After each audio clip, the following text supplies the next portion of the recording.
David Menzies for Rebel News here in Windsor, Ontario. And folks, I'm standing outside the Alul Bayat Mosque. And for me, this place of worship is a tangible example, another tangible example that Canada's state-sanctioned system of multiculturalism is a complete and utter failure. Case in point, if you can imagine, folks, last October, this mosque held a vigil for Hassan Nasrallah. Now, Mr. Nasrallah was a senior leader with Hezbollah. Hezbollah is a recognized terror group in Canada.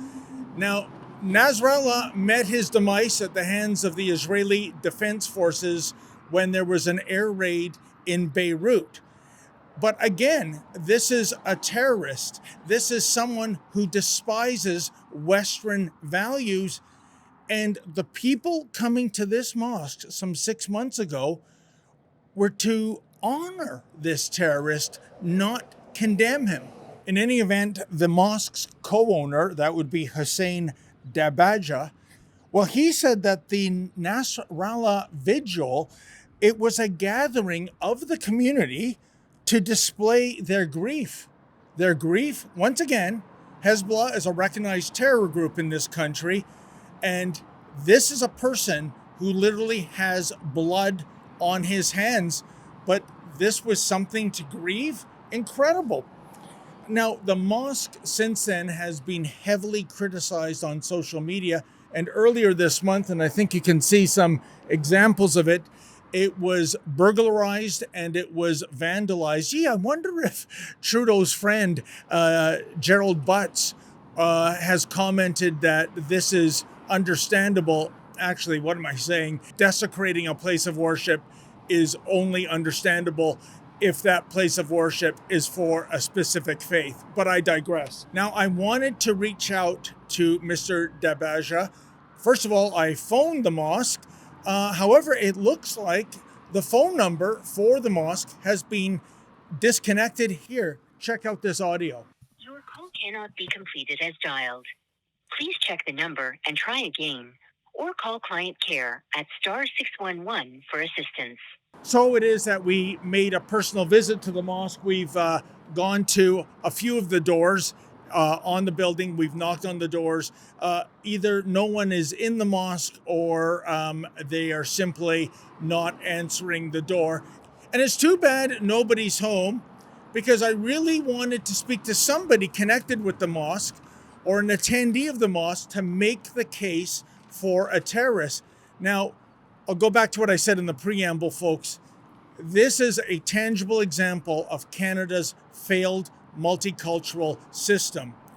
It used to be we had an unspoken contract, didn't we?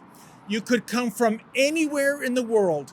You could pursue the Canadian dream and the Canadian promise. You could take advantage of all our welfare programs, ranging from unemployment insurance to free medical care.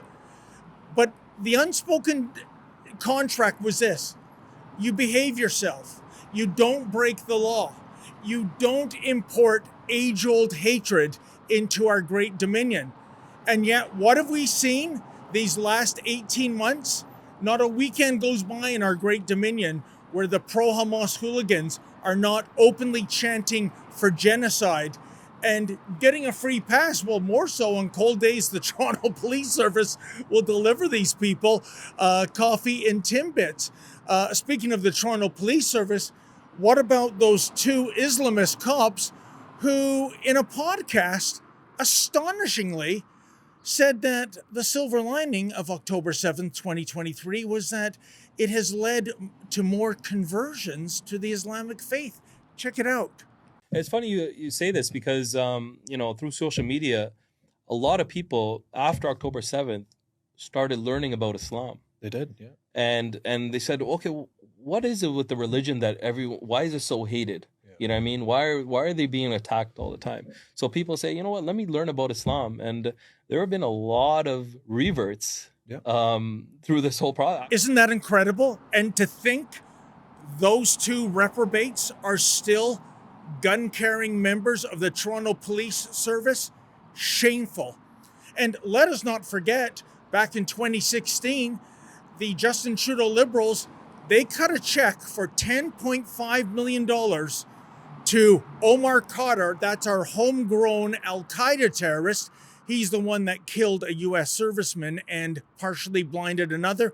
But you know what? He suffered some hurt feelings, so suddenly he wins the lottery without having to buy a ticket. And here we are in Windsor, Ontario, Canada, in 2025, in which the people in this mosque think it's okay to be a supporter of terrorism, that a terrorist being killed is something to grieve.